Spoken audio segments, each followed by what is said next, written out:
Hello, me lovelies. Well, I've got Bobby from The Real Honest Truth here, who a few months ago, this would never have been even a thing to be thought of because I was like, no, no, no, never going to speak to him again, never going to speak to him again, which will go into that, the history and what's happened and why it's come to this point where we will actually talk to each other.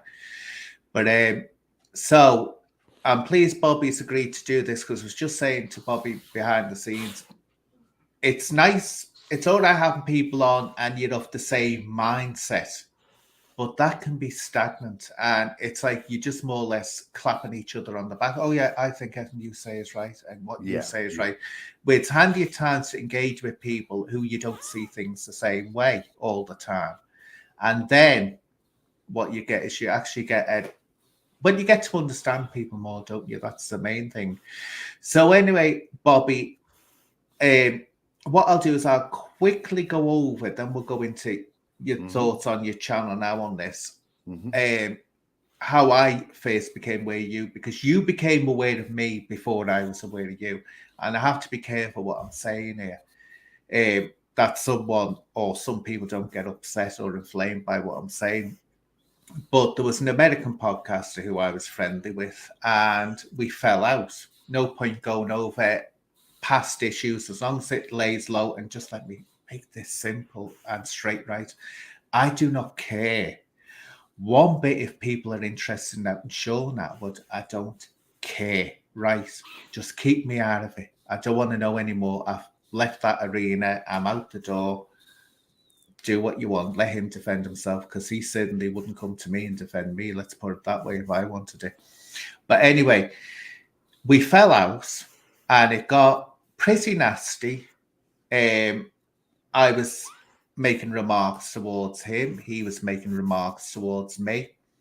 And it all blew up into something extreme in the end. But it was more or less, this is my view of it, it was one person against a whole horde of people on a channel, because these people who used to be nice to me when I was talking to them suddenly launched on me, but it turned very bigoted and hate speech and vicious on me. And that's where it took me by surprise as well. I didn't expect that from these people, but you know, I lived a long life. I can put up with a hell of a lot. And now it's at a place where I think people are ready to say, oh, sod it. If we don't like each other, we don't like each other. Just let not mention each other anymore and let sleeping dogs lie and not obsess over each other. And that's the best thing to do. Or you just eat yourself up and you create enemies where you don't need enemies creating. Anyway, that's what happened. Then I was listening, this was the height of when the war was going on, and I was listening to this American podcast, and suddenly I heard this voice. And it was you, Bobby. They were calling you Uncle Bobby. And you turn around and I'll explain this. You were trying to, I think what you were doing, you were trying to calm the situation. That's the irony of it. You were coming on because Weezy was going on. Oh, God. But never mind, everyone knows what I'm talking about. But he was ranting and raving and cursing and going on about me with the hate speech. And I think you came on to try and deflect it onto another subject because you were saying, oh, you know, love and peace, Weezy, love and peace and all this. But you turned around to Placatum and you said, that me and Sean weren't brought up properly by our parents. Well, that got my ire up. I thought, who the hell is this person turning around to diss my parents or Sean's parents? And the thing with me is, I don't know, it's because I've got an Italian side to my family. It's very protective, even though your parents might have been horrors to you, you're still very protective of them. It's like, no, it's considered a great shame to not defend the honor of your parents. So that sort of got my ire up. And that's when the trouble started between me and you. But when did you first become aware of me? Right. If I can tell my story, Anne. Yeah. Big respect to you, Anne. I've just come on 2 minutes before we come on, if not less. And we've not really had a chat. We haven't gone over anything at all. We've just which I like. We're just going to put it out there, what we feel as feelings and how things are. I came around to YouTube. I've watched YouTube for years, like you do, and I decided I found this corner of YouTube, or a corner of YouTube, in about 2018, 2019, and I just happened to see this podcaster, and he was called Jesus something. And I thought, no, I'm not religious, so I'm not into this guy, but I'll have a look. Anyway, it turns out that it was the American podcaster, his original name. And I started listening to him. I noticed he'd got a channel with live chatting. He did lives. I was under the impression he was a truth seeker. And yeah, I ended up being friendly with him. I think I was naive at that time. This is before I had a channel. I was naive and I joined in the chat, yes. And yes, I did flip-flop. Somebody's accused me of flip-flopping on here. And I did pacify people, if you like. But I was easily led.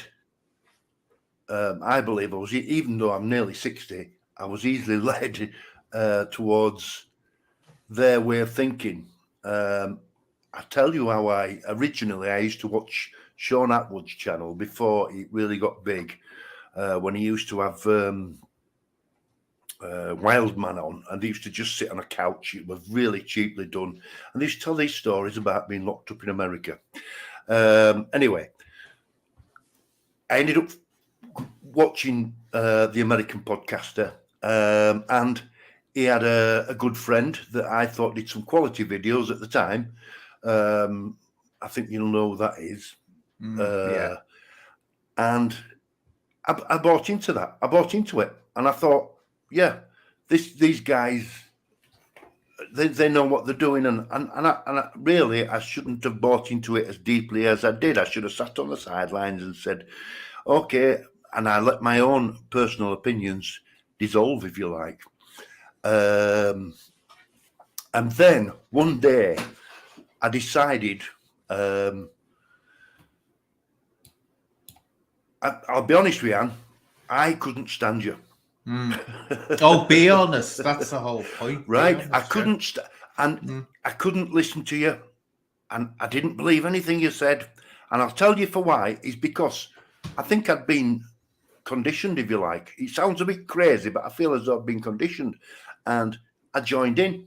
Then I decided to start a channel up, and I moved away from these guys. Well, I was outcast within hours, virtually.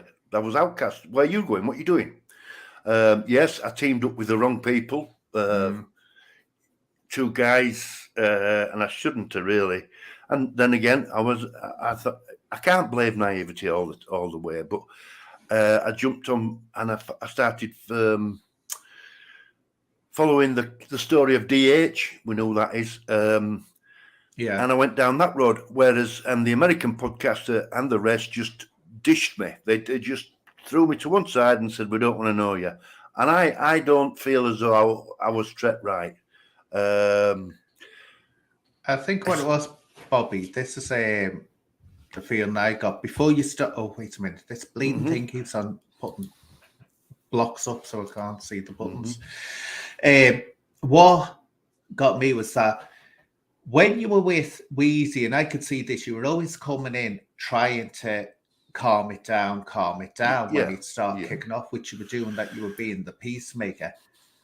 But what I couldn't understand, when I was watching, I can't understand, not just you, on a whole, with all of them that were in there, that were going on. I thought, why can't people see that, all right, if you want to hate me, if you want to diss me, do what you want.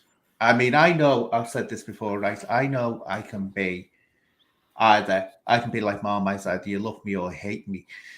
I've just got that type of personality. I can be very opinionated, and people don't like opinionated people.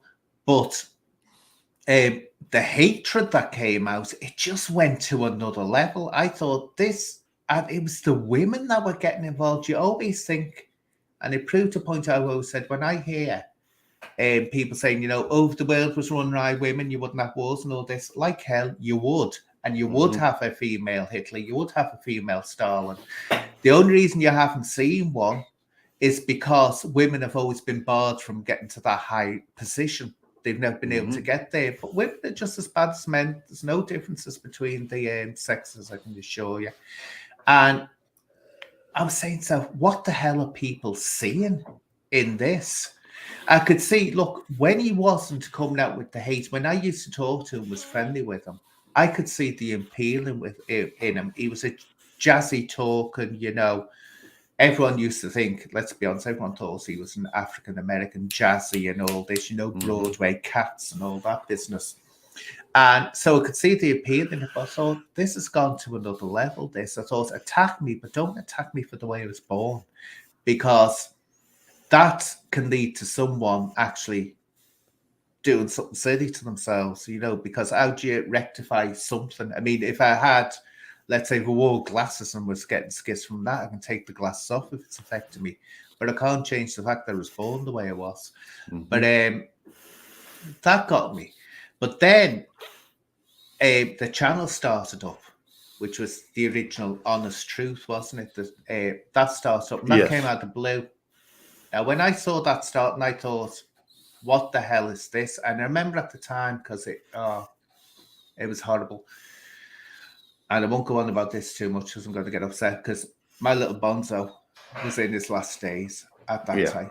And it was horrible because he'd been ill for a long time, and I'd literally been a spout of care. And I loved that dog more than anything. He saved, and I mean, he literally saved my life at one point.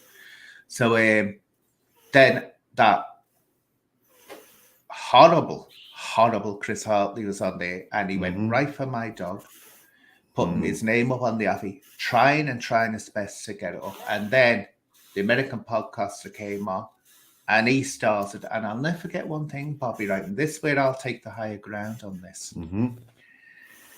Poor little Bonzo passed away.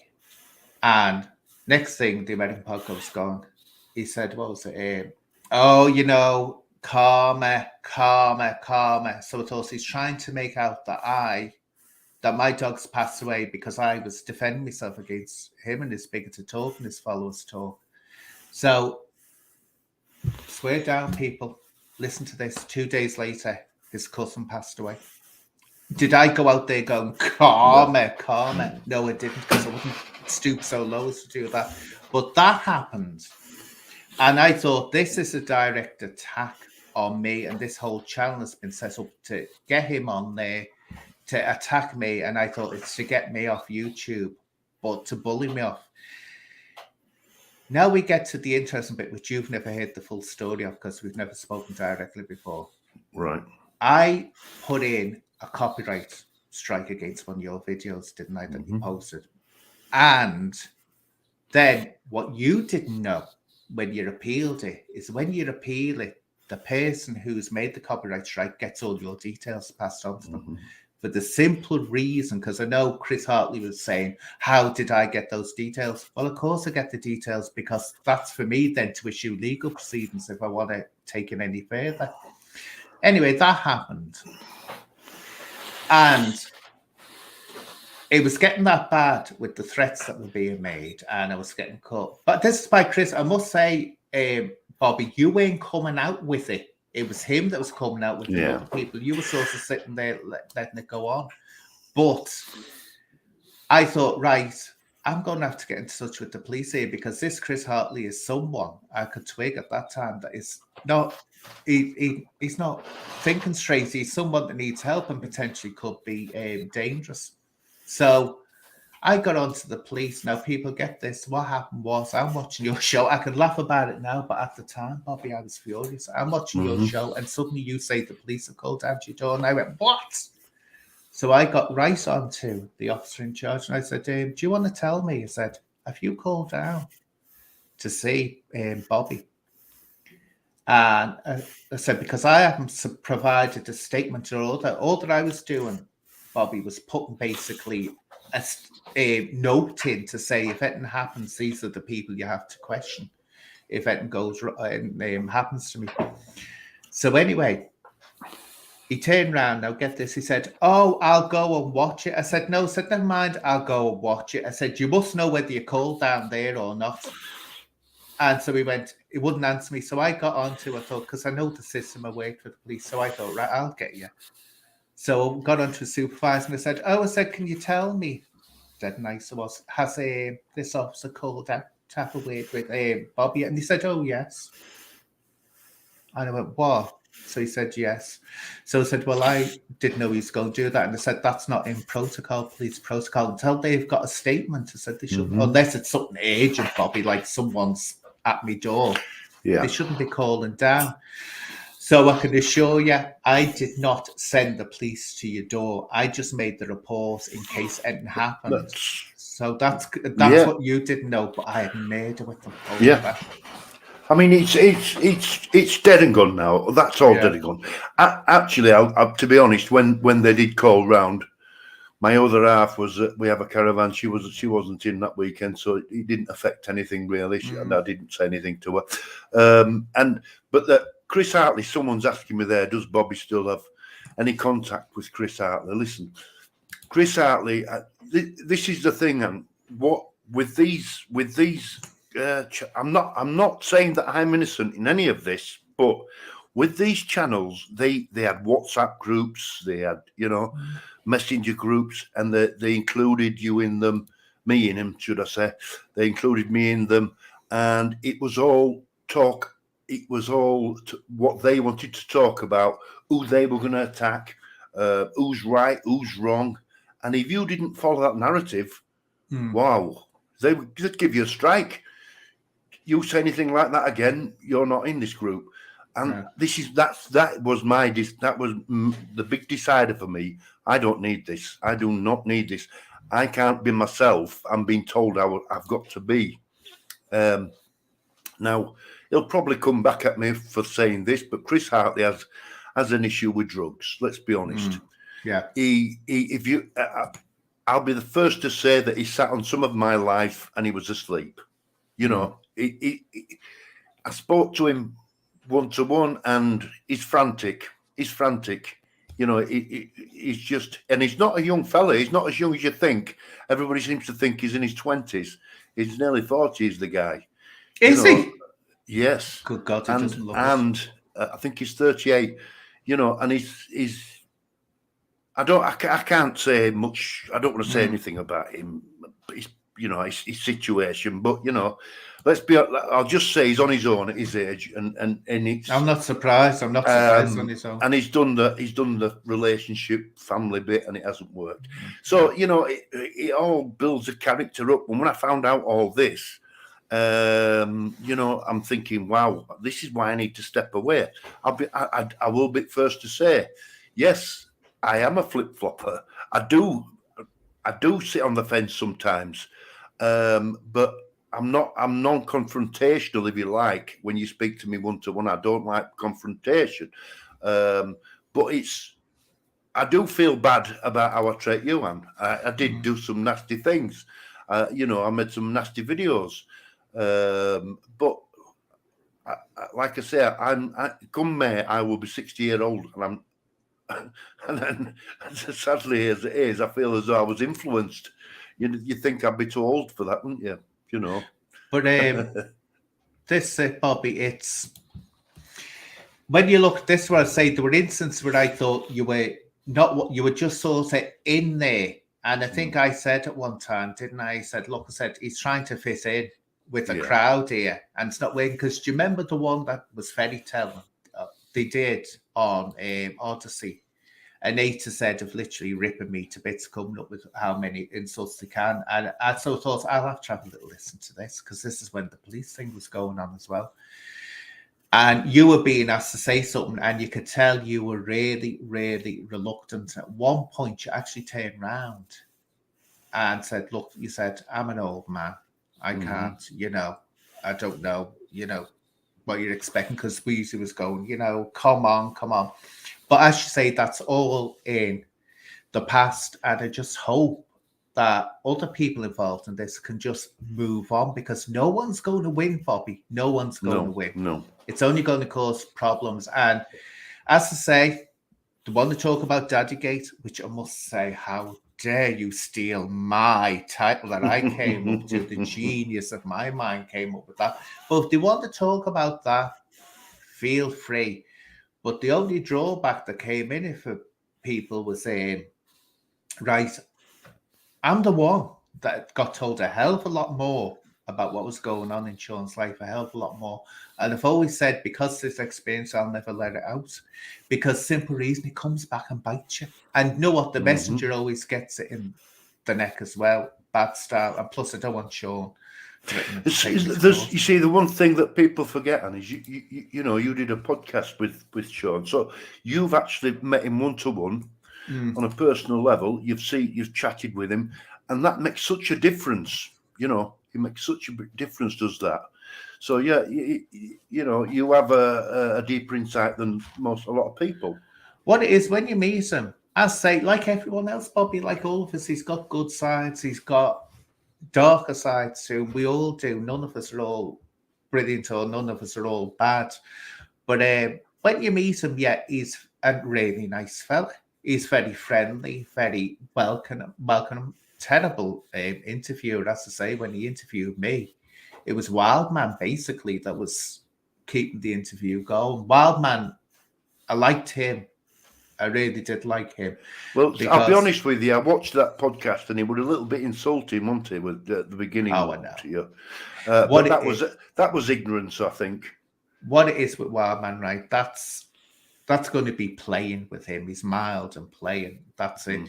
Because when you think of what the life he led, and this is another thing, you haven't heard the full story, like all these ex-criminals. I'm telling you now, Bobby, all these ex-criminals, you'll only hear what they want you to hear. You won't hear the things that they don't want you to know about. And there are some really sinister things going on there. But when he was going on, see, I've always said this. People think I start screaming hate speech at the drop of a needle. I don't.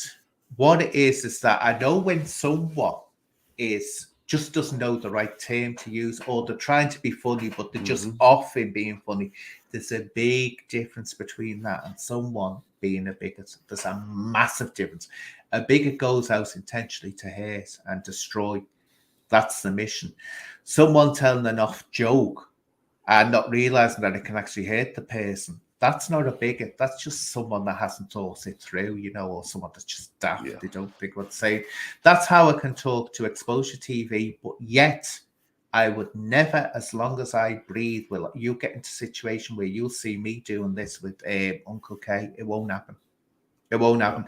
Yeah, Exposure will, because I don't think Exposure really understood what was going on there. He was annoyed with me because he took it that I said he was an abusive father, which I didn't. I just turned around and said he was setting a bad example to his daughter with a video he did, which I went, let's put this way, was it too harsh? I think I was. I didn't know him at that time, and I didn't know he was one of those people that was just making a joke, and he wasn't meaning to be offensive. But that's why I can get over that. But you can always tell the certain people I'll say I'll never speak to. No way, because it's ingrained in them. I won't mention names because it's going to start getting people upset. But there's people on YouTube at the very moment, again, women, who I wouldn't ever get into any communication with one-to-one, because simple matter, it's ingrained in them. It's not just an off comment. It's horrible what they say. But I could see it, as I say, at times you were trying to be the peacemaker, but what it was, you were trying to be in the peacemaker in an arena that didn't want us. They wanted to have the fun. It's like the fishbowl. I've said this before, the fishbowl effect, where everyone's swimming around in the fishbowl thinking this is great, this is wonderful, you know, and they think because everyone's agreeing with them in the fishbowl, that means they're right, they're the cool ones. But then they suddenly hear this on the glass. And when they look, they see a whole world staring in at them. And the whole world can see something completely different from what they are. And that's my view of it. They get people, and you'll get people who will be totally ashamed of themselves when they suddenly wake up and think, oh my God, I shouldn't have got involved. I shouldn't have done that. And and it does happen, Bobby. Well, I say, the thing is, look, we all know, and YouTube can be such a toxic place to be. Now, I know that, and the problem is, whatever you say, whatever you do, somebody will clip it. It's there forever. Let's be honest. It's with social media now. Anything anybody says on social media, it's virtually there forever. It can be dug up for years and years ahead.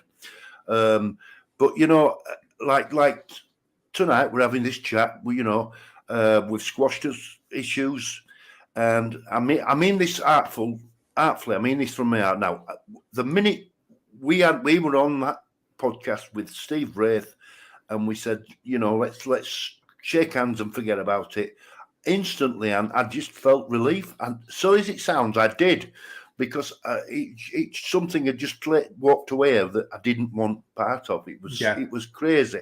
Now, but even so, people will question me and you and say, "Wow, yeah, but he's done this to you, and she's done that to you, or he's done this to you, or they've done this to you," and that'll always be there, because this is the kind of platform we're on. yeah.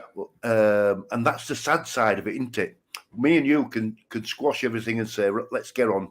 We'll always have difference of opinions, because that's good. I always say debate is great, but you'll always have people saying yes, but don't forget this happened and that happened, and that's I find that's a sad part of YouTube or social media.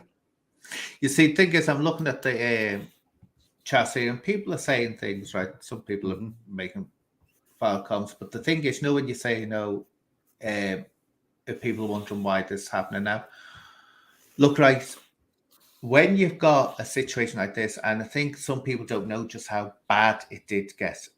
It got really bad. And then it went into a lull, didn't it?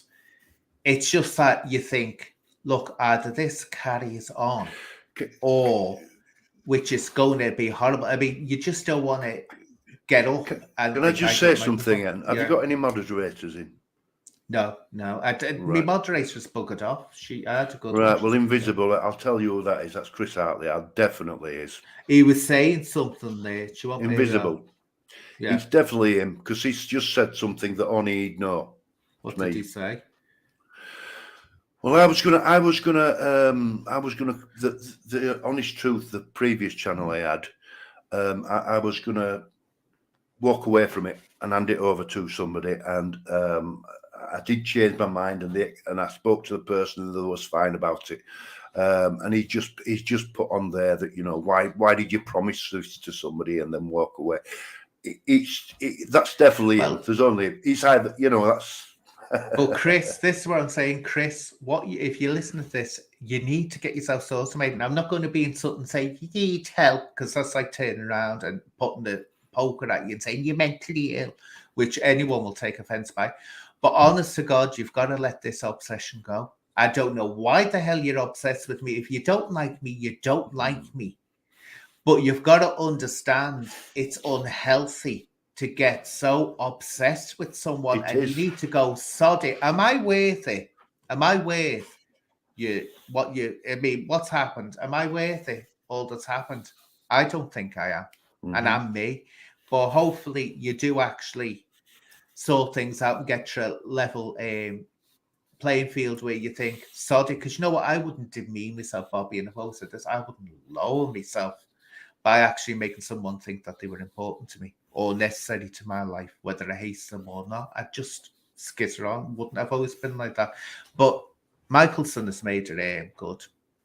Thinking Beckett, Ellis, and Conroy said vile things about you last year, and calling Anne the man, etc., which amuses me, Bobby, because I've never claimed to be a woman. Is it? I tell you what I do find sad is they've attacked them three. What we're talking about, Ellis and Conroy and Burkett. They attacked you for having an opinion.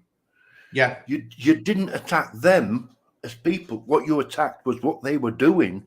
Well, the way they were carrying themselves, which is only an opinion. You know. Well, what was I know how Ellis, Tony went against me. I know why Tony. And this is also another thing. I can understand, Bobby. I can sort of like get it why the American podcaster didn't like me. I can get it why others don't like me because I've had a stab at them. You know, I've gone for them, and so, but the coming back at me was just too overboard and showed more about them than what it revealed about me. But with Tony, it's clear to see what happened there. It was because I was the one that said, "Hey, come here. That's not your full acro, mate. Are you kidding me? 16 pages out of 6, I think it was 60 odd. It was longer than Decker's." Then Ellis, he turned on me for the most stupid reason going. He was having to go at Johnny Woodsman. Now, I won't have anything to do with Johnny Woodsman. I just find he's trouble and not going there. You try to help him and it backfires on you. But Johnny Woodsman, he was threatening Johnny Woodsman, but we have to understand Johnny Woodsman has got serious issues, and you can't hold someone responsible when they're like that. You know, you just can't do it. I had to help them or ignore them. I ignored him because, as I say, he just doesn't work when you try to help him. But that's why Ellis kicked off. Paddy, the only reason Paddy didn't like me, from what I can work out, is because I was talking to Steve Wraith, and that was like the great sin I did. But Paddy, I don't know about him. Paddy thinks I don't know about him. And actually, I find him amused at times. And I don't mean that in a, isn't this a funny old man? He can be funny. It's just a shame that he doesn't focus, or I don't know what I'm using the right word, that get that funniness and make it something where everyone can enjoy it instead of attacking and attacking and attacking. I think with Paddy, what the problem is over the years, the way he's lived, it's created paranoia. I think there's a heck of a lot of paranoia going on with Paddy. He questions everybody and everything. But I mean, talking about Ellis, he attacked me because I happened to look on his channel and he was asking for £24.99 for membership. And I thought, what have they got to offer? Him and Burkitt was doing that on their own channels. And I thought, well, what can you offer for £25 as a membership? So I just said that. I said, why would you do that? And he came back with a video saying, that's what YouTube's all about, you know. And I'm thinking, that's such a trivial answer. It's just ridiculous, you know. And I feel as though sometimes you can't say things because, you know, it's just ridiculous. It can be a ridiculous platform, can YouTube, but you know, we all have an opinion, and I think that's why you get targeted like you do, is because you're straight to the point. You come out with it. You know, people don't like it. I know now, and you've confirmed it as well tonight, that the American podcaster, it was our way or nowhere. You know, it was this way or nowhere. And that you was secret handshake, you was in. If not, you're out. Simple as that. Now the person that woke me up, if you like, I had a chat with Steve Wraith, and he said, Bobby, just be yourself. Be yourself. Stay in your own lane. Do what you want to do. And I thought, yeah, this platform is not, you know, for pleasing people, and it's not for. You know, you've got to be strong and stand up for yourself. You know, it depends. But I say, when you've got to take, which I get, you've got to take some degree, as long as it's not getting too offensive, when you're saying something that people will have strong opinions on. And I'll get that because, you know, because I will see, because we all do, Bob, because of our life experiences, we see life in a different way than others do, and it depends what you get. And I can be very, very defensive, just one area, very defensive of trans women, because people think I'm one and I get the hate they do. So I'm very defensive of trans women. But at the same time, I will criticize when I think Stuart did one the other day about Jeffrey Marsh, who's, God, he is creepy. Non-binary. He's not a trans woman. He's non-binary, or she, or they. I don't know. They. I get confused. To see this, I don't get upset when people say he or she or they or whatever, because I can't remember what people want to be called myself. But they, let's say, Jeffrey Marsh is asking kids to contact him privately. No, no, no, no, no. But you have to make that stance, but you'll get a kickback from it. But as you say, as long as you're true to yourself, you can always stand there and look yourself in the mirror and say, well, these are my beliefs. And I'm not doing it out of hatred. I'm doing it because I genuinely believe this is a dangerous thing or a thing that needs to be addressed. Then it's fine. Yes, yeah. Can I'm going to be a little bit controversial. What's your thoughts, Jan, on these I don't know what the official title is. These drag artists that's going into schools and what's your thoughts on that? Time. I think what it wasn't thought out, and people also do get the wrong perception of it. I think that's what it is. It's not put out there for people to understand. Mainstream media just put short clips, and you're expected to read into it, aren't you? There are some concerns. Let's put it this way, because a drag queen, and this is what I thought straight away, and I've had this conversation with people in the community, and I said, it's the fact that it's a drag queen. When you think drag queen, you think a nightclub and saucy material, innuendo, very crude innuendo. Yeah. That's what a drag queen is. And also, I actually find it a bit insulting, because in a way it's supposed to be about acceptance. But to me, you're sending in there a pantomime dame. And you're saying, look, if a man wants to dress up as these aren't trans women that are doing this. Well, that a drag queen is not a trans woman. No, it's an artist. It's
So you think it's basically, you're saying it's too much too soon. It's too full on. It's just it's like anything else. It comes across as too much. Yeah, it's like, why is this representing diversity of drag queen? I mean, you might as well say, well, get a transvestite in there and talk, which would make more sense to me, a transvestite. But people are scared that the children, because there's this great fear that's going on, that the children are being indoctrinated, shall I use that word, into believing that they're not male or female. The thing is, I'm fine with them going into school myself. I'll probably get criticised for that if the education system explains who's coming. It's basically, it's an art, it's a performance. I don't know the termination for it, but an artist that comes, and that's their job, and they're going to come and they're going to explain what they're doing, and they're going to tell these stories in their way, rather than say this is a guy dressed as a woman or whatever. It's all about education, I think. That's the key. But I think where the media put it out, they put it out as if they're thrown into these schools, and then it's the kids don't know what's happening. I don't think it's like that myself, to be honest. I don't think it's that bad. Well, T. Gunn, who always makes a wonderful points when she's on. Drag queens don't live out their lives as drag queens. Exactly right. They are an act and take off their costumes That's when right. they're done. People get confused, and that's true. So that's why I can't see why it's talking about diversity. Send in if you want to talk about a man dressing in women's clothes. Send in someone who's a transvestite, then do that. But I can't see this excuse. It's encouraging diversity and people to like diversity.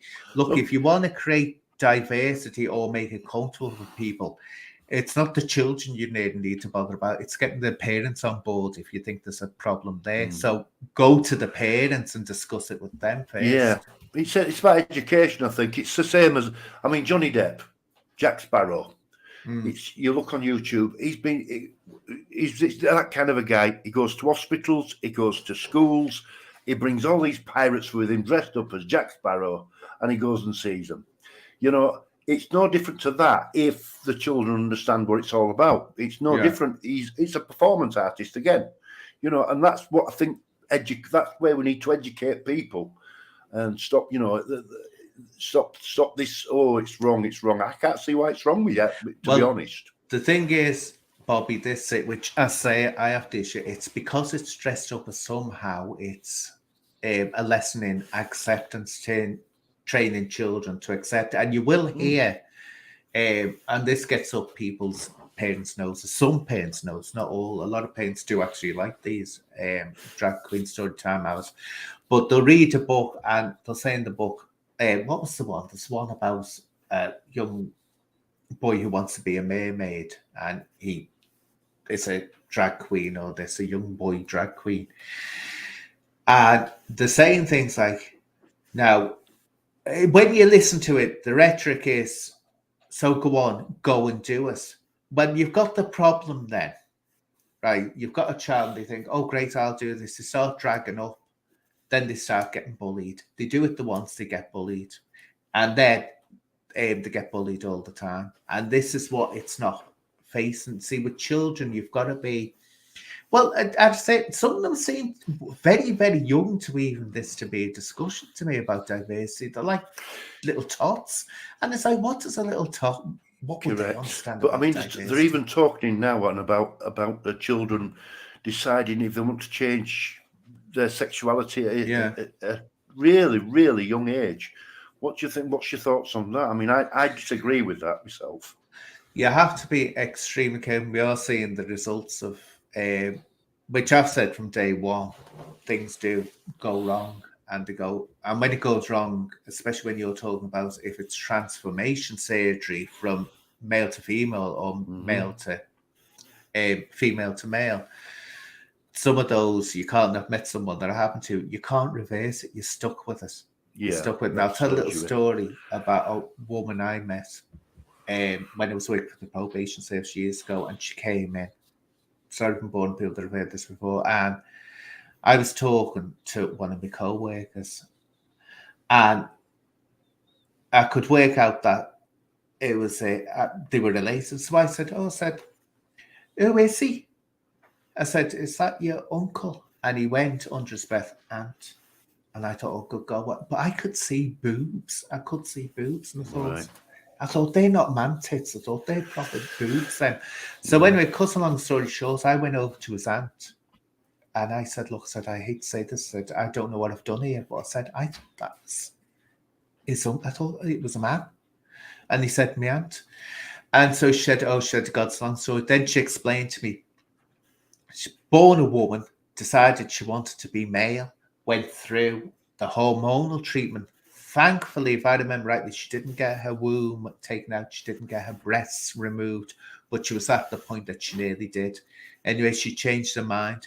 Now, the case in that, Bobby, is that it's hard to make a man convincingly look like as if they were born a woman when they go through surgery. But when a woman takes testosterone to become a man, I can assure you, they're convincing. They're much, much more convincing. Yeah. But the fact is, you can't reverse that. So she actually looked when she dressed up, because I saw her dressed up, makeup, ready to go out. I thought, my God, you would think that was a male to female. Yeah.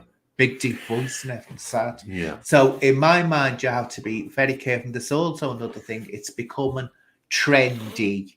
It's become the trend. Now, what do some kids love?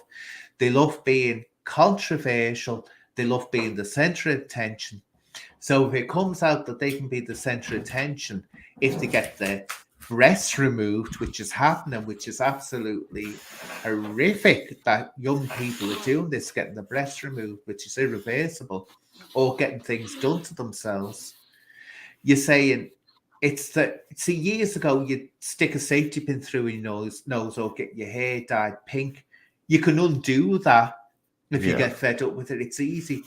But when you're getting surgery done to yourself, and this doesn't only go for trans people, it goes for also this extreme plastic surgery where they've got these ridiculous big lips and big boobs, that can't be reversed, or it's very hard to reverse it.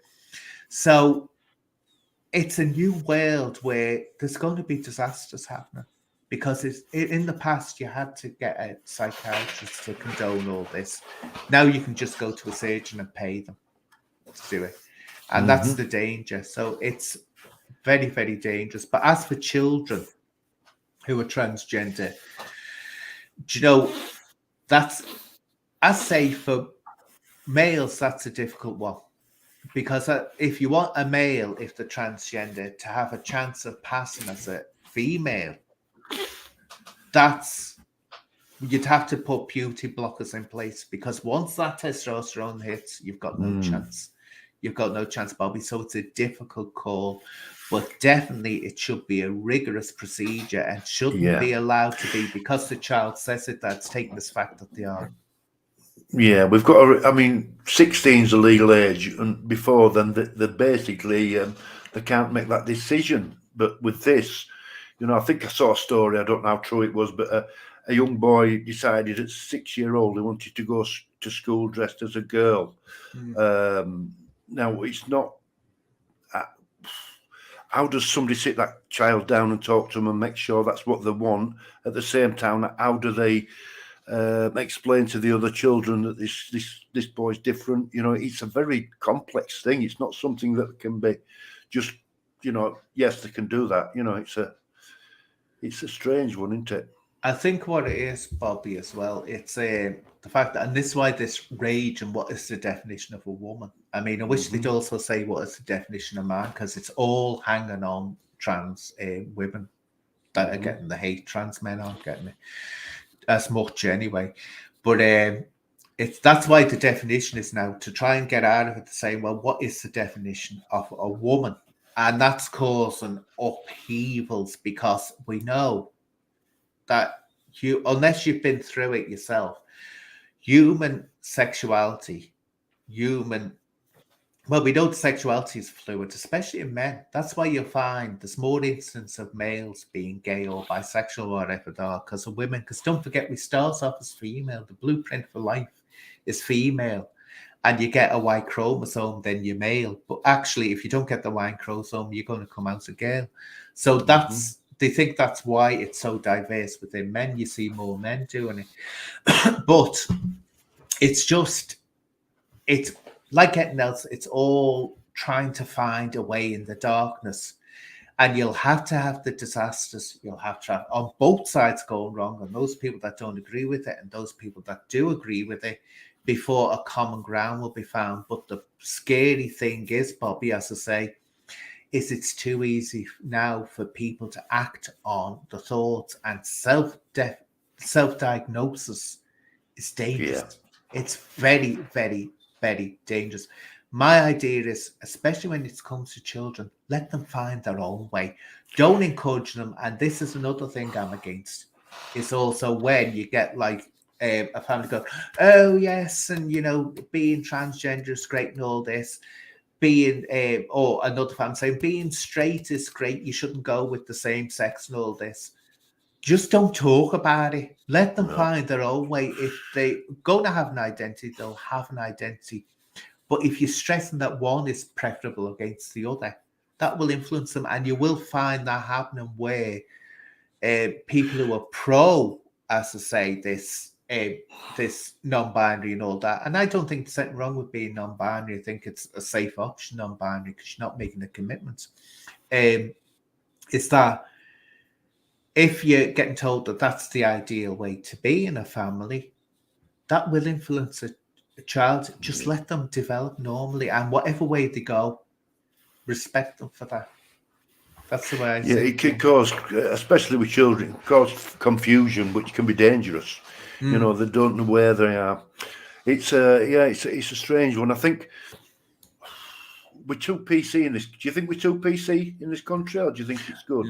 No. I think what it is that I say it's a brand new way of thinking, and it's another thing that is, Bobby, is that it's when we were younger, right? You had the television, 3 channels to watch, and do you remember that one about Julia Grant, the sex change Julia Grant? Do you ever remember that in the 70s? No, I don't recognise the name. Well, she was the very first one on television to go through with it, and they showed the operation. It was like, everyone screaming. They showed the full operation. Anyway, that's all you had as reference point. Now, the world is open on YouTube, and you're seeing everything. And also there's influences, which we didn't have back then. And sometimes these influences can be, in my mind, very irrational and very dangerous as well in what they're saying. I say, like Jeffrey Marsh, you shouldn't be asking children, whether it's innocent or not. You don't ask children to contact you without the parents knowing. You just don't do that, because someone else might do that, and we know what will happen. We know damn well what will happen. And just to make another point on that, the other issue as well, if he wants to protect himself, or they want to protect themselves, Jeffrey Marsh, what he'd have to do is when someone contacts him, a child, he'd have to record it in case allegations came out later. But what child can say, I give my, what's the word, Bobby? I agree to you will record me. And that could be used in the future to damage them. So I think that, to me, the best thing is just let children find their own way and support them. Yeah. That's. I mean, I've got a friend. It's a different world. Totally different world. I've got a friend who's similar age to me, and he's single. He lives on his own, and he says to me, he says, I can't even go swimming in this day and age. If I go to swimming baths, I've got to be so careful. You know, it's just ridiculous that this modern day. But I turn around and say, yes, but it's not behind closed doors anymore. Obviously, the guy, there's not, he's a good guy, but it's just in the past. It's like domestic violence.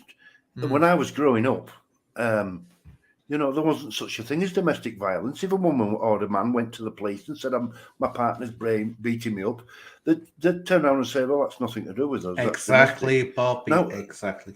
Today's world, that is addressed, and that's the good thing that's come out of it. But at the same time, like I said, my friend, he's a good guy, But if he says to me, if I go in a park or go swim or anywhere, I've got to be anywhere there's children, because it's in today's world, everybody's paranoid. It's because, I say, Bobby, of the internet, and this is because there are dangers out there. And if I was a parent, good God, I would have been. I say, thank God I never had children, because my family members have said they'd be like, sit there and don't move. I wouldn't have let them move outside, because it used to be like that when I'd look after my cousins or friends' kids, when they'd take and you look after them for a couple of hours. Those children now are all adults, and they'd say, my God, you were great at playing, because, of course, I'd been in the theatre, so I could play and, do fancy things for them, play games and stuff. But they said, if we went out your sight, they said, that was it. They said, we know you'd be we'd get it right telling off. Now you say to them, Bobby, said it's more so because they were someone else's kids. And they said, I couldn't handle it going to your parents saying, I let them go off. And then something happens. But it's because people are more aware now that there are bad people out there that do bad things. Because I don't know about you. The awareness is there. It's like the old story, the grass isn't as. We always think that that our parents. We turn into as parents. We do. We end up saying the same things they said. My dad used to say to me, "All the music sounds the same." Oh yeah, I say that to my son, and he used to say, "You don't know you're born today," and I think the exactly. same. I think the That's same it. about the young people. So it evolves. It does repeat itself. Oh, it It's does. It's this is the thing. Every generation, I see it, and I always pull them up on Facebook, especially when they say, "Oh, do you remember this?" Kids don't know how fun it was. We went outdoors and all that. No, there were gangs years ago. yeah. There were children that were abused years ago, but you didn't hear about it because it was a taboo. Well, It was always correct. bad. You Yeah, didn't have the coverage then. no, you didn't have it, but it happened. Do you You was remember? lucky to hear anything outside your own town or own village, or the only time would be when that news report came on at 6 o'clock once a Yeah. night, once a day. But do you That's remember, all. Bobby? Was it with you? I've always said this: the idea of a danger to children when I was growing up seemed to be if a man or a woman in a car said, "You come over here, I want to ask you directions." It was always a man and a woman in a car. You never Yeah. got told why they were Do you dangerous. know why I think that is, Anna? I mean,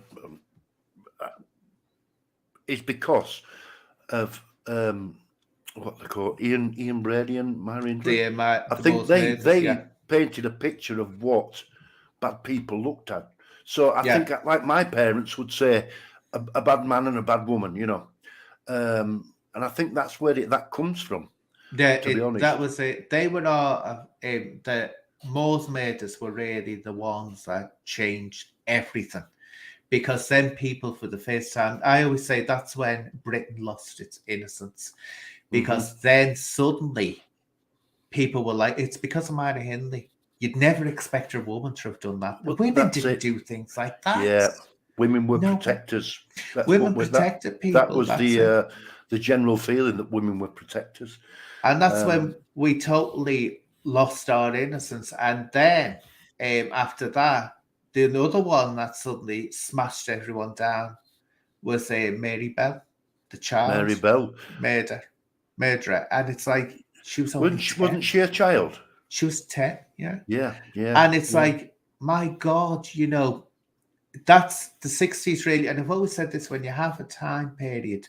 See, they were all Charles Manson. Charles Manson destroyed American innocence of love and happiness and joy. He destroyed that for them because suddenly they woke up. Oh my God, that happened in the flower power world.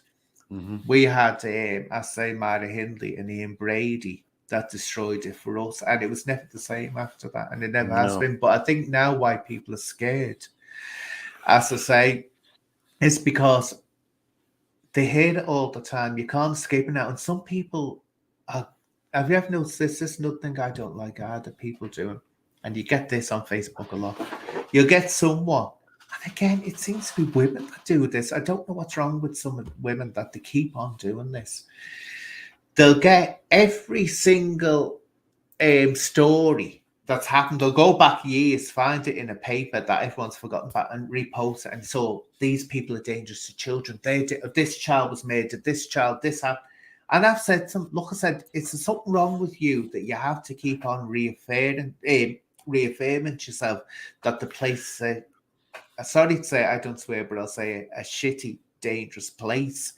Because I said, you're doing nothing but confirming it to yourself. I said, there are some good parts of living, but people want to go out there with the bad stories, with the horror stories, and put them out there. That's why you have crime channels. The more gory is the people, the more some people like us. Yeah, yeah. There's a fascination with crime, isn't there? In especially in this country, there's a fascination with it. But yeah, I mean, I was a little bit.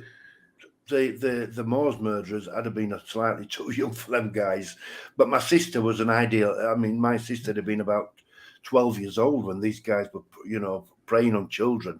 So I think my parents will have been part of that generation that said, you know, like you said, you know, we always saw this as a man and a woman in a car, and I think that was created by that. Yeah, I think it was created by that in the 60s.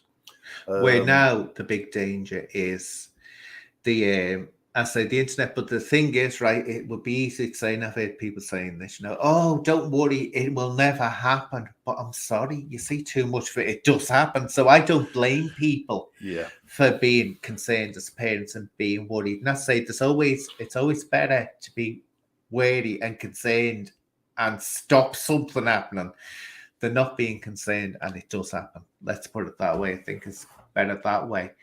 But anyway, so let's get on before we start closing down to your plans for your channel now, Bobby. Right. Well, listen, I mean, as everybody knows, you know, I'm on DH's case because I think he's a danger. Me personally, this is my personal opinion. I think he's a dangerous guy, and somebody needs to keep an eye on him. But I want to move away. I left the last channel to move away. And I've tried to move away, and I keep pulling myself back into it. But I am going to move away from. I tell you what, and I'd love to get away from this corner of YouTube. I've started working now with a guy called NFG. I don't know if you've seen his channel. He's quite vocal. I don't think you'd agree with the way he speaks. Not when he's calling me and it, whatever it is. Did he? Oh, I didn't know that. I didn't know that. Over him because he was supporting Karma Corner, and I didn't. Yeah. But I want to move away. I want to try something different, and I am. I mean, last week I was actually looking through YouTube, looking for different communities to try and move away from it because I think it can get quite toxic. You yourself are doing it in a good way because you sit on the edge and you'll occasionally you'll step in and then you'll move out and onto something else and you'll step in again.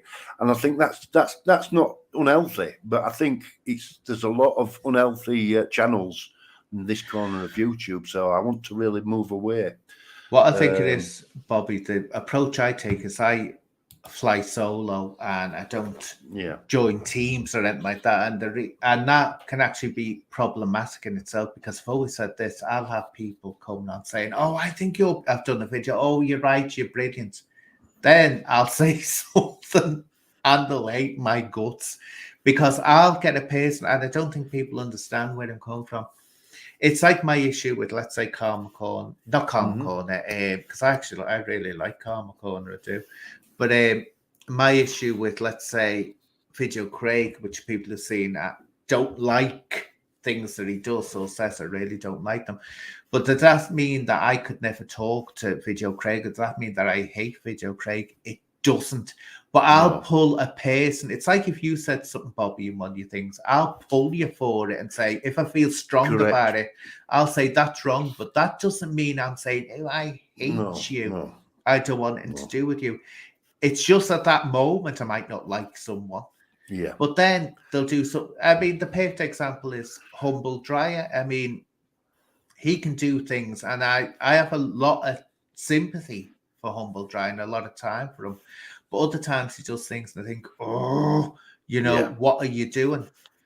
But I've decided with him to hold back from voicing when I do think that, because I think he's very much so invested in what he's doing that he can't take the criticism as harsh. He can't take. So I stand back and say, I don't want to hate him. I don't want to get him upset by it. And that's it.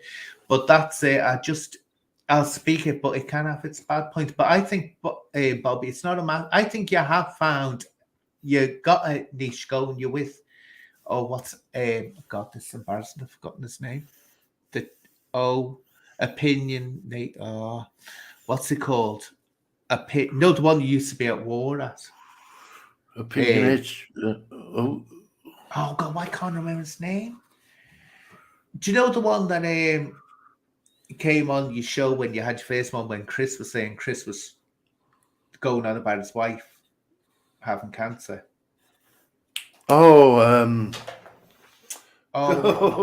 Why can't I remember his name? Yeah. Stephen, isn't it? Yeah, Steve. He's changed his channel. He used to be called the Terminator, and now he's called. It's Oh God, I can see. Do you know? I can actually. Topic Talk. Yeah, That's it. Official topic talk. Official. Now, yeah. So you've got. It's also like now you can say some very interesting things in. Like you can, but I don't agree with everything he does. But when he's going on about, he looks into these. Steve Clark. Yeah. Yeah. He looks. So there is something going on there. The story behind Steve is, I couldn't stand the guy, and I thought he was back in DH, and I just hadn't got time for him.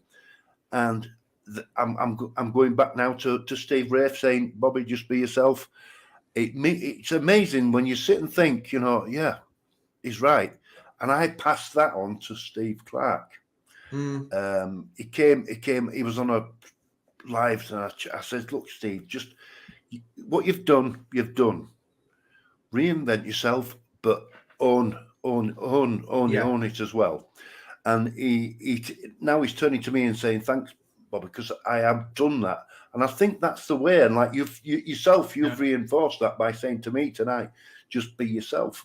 That's it. It's so important that don't follow any narratives, follow your own. I mean, we're not all you are a very strong person, and you're a very strong person, and you will speak your mind. Now, anybody who doesn't know you will go, wow, how can they attack me like that? But you're not attacking. What you're doing is saying nonsense. You're going to turn around and say nonsense, that's wrong. And you'll say it like that, Anne. And some people feel offended by that. Well, it depends who it is. Someone like, let's say, Darren G, I'll go full in on him because I really, he's effing just to me. I've just got to look at him. I don't get the guy. Well, I've just got to look at him, and that way he goes on at the camera. And this, I can see he's really well up. You can see the back of his own tonsils. He's well up his own backside. So that's what I aim comes. And he's a fake, total fake. So that people like that, I will go full in on and won't hold back. But usually when I say something or I pick someone up on something, it's just for that one thing. After I've done it to Calm Corner, I've had to go at him with a video of when he was talking to Jockney Spanner. I was thinking, I thought, what are you doing? You haven't got a clue here. So, but you just say it. He responded. He didn't like what I said. And he responded in its usual way. But you just take that, when someone's really hates you, and when someone's just annoyed with that particular situation, two different things altogether. So, but I'd say just go down. You find your own way, try different things, you find it. And I think that's the mistake you made, Bobby, was that in the beginning, you were trying to be a trendsetter. And that can, unless you're fully committed to that, and it's sustainable, it will just fade out. I've tell you what I have done, and I've learned to be tough. I've toughened up because I have toughened up. It's like in your chat tonight, you've got obviously some very loyal followers, obviously, and I've had some comments put there, and it's water for ducks bet now. I'll look at them comments and think, and learn from them. Before, I'd be totally upset about them and wanting to attack, and it's part of the learning curve, isn't it? It's part of the learning curve. You've got people in your chat that's quite defensive of you, but I think you've got to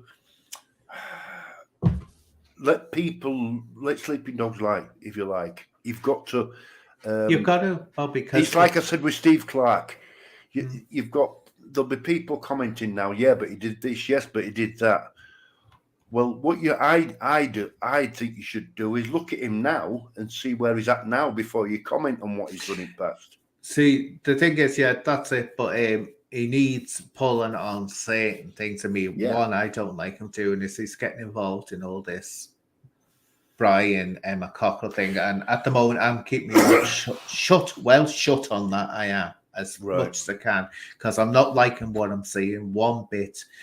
But I think blaming someone on YouTube, which Steve has done, blame this person when there's no evidence, there's been no investigation done. It's it's something you don't want to get involved in, and I as I say, Bobby, right, don't get involved in other people's wars. Let them sort it out. Unless you really feel strongly enough about it, but let them deal it out. Because, as I say, why make your own life difficult on someone else's behalf? And that's not being horrible, saying to Brian and Emma, Sodja. It's not saying that. It's saying, wait a minute, this has gone too big. It's gone too nasty. And guess what?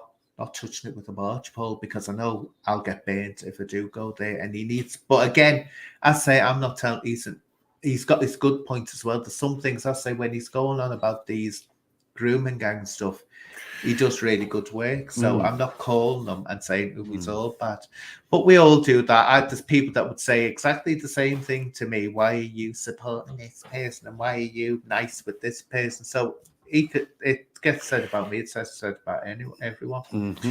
So anyway, Bobby, what I'll do, I'll start winding up. But it's been great having this. I say we never thought we'd get to this point. Can I just say, Buster McGregor in your chat, he's put we love Anne and Bobby. That'll do for me, mate. Thank you. I think we'll be happy with that one, won't we, Anne? Thanks for inviting me on, Anne. I mean, it is heartwarming to know that a little bit of hate that I had, but which I believe was instilled in me from somewhere has gone. I think we get on, and hopefully, if you, whenever you're free, you can come on my channel. Oh yeah, definitely will. But always remember, you never your past, you're always your present. That's what I say. But what I do like is you're quite worldly. You'll talk about most subjects. I've thrown a few random subjects at you tonight, and you've come straight in with them. And that's it. That's what makes a good podcast, a good live. Is debate's great, and you're quite worldly, and I appreciate that. And thank you very much for letting me come on. Oh, you're welcome, Bobby. Yeah, we'll be able to do it again sometime. That'd be great. That would be great. So anyway, Bobby, you take care, and to everyone in the chat, thank you very much for coming on. And wait a minute, just before go, are you still there, T? Just let me know, T, if you're still there. Just need to ask T something if she's here. I'd like to thank you, chat and all, and any comments, I've taken them all on board. Thank you very much. Oh, and Carol's there. Carol, I had we can't do it. Kelsey can't make it a moderator for some reason. I'm going mad. Would you be all right being a moderator in the future on the channel? And T as well, but T might have jumped out the chat. Would you be all right with me making you a moderator, Carol? Let's see what the reply is. Yeah, she's still there, but it takes time to reply, doesn't it? Sorry about this, Bobby. Yeah, so all right, Carol, I'll do that. And T, if she wants to be, can as well, because I know you'll really be good at the job. So that's great. So anyway, Bobby, thanks for that. And thank you to everyone in the chat. God bless everyone. Yeah, take care now. Bye-bye. Take care, all you chat, nice people. And we'll do it sometime again, Anne. Thanks again. Bye-bye now. Take care. Have a good night.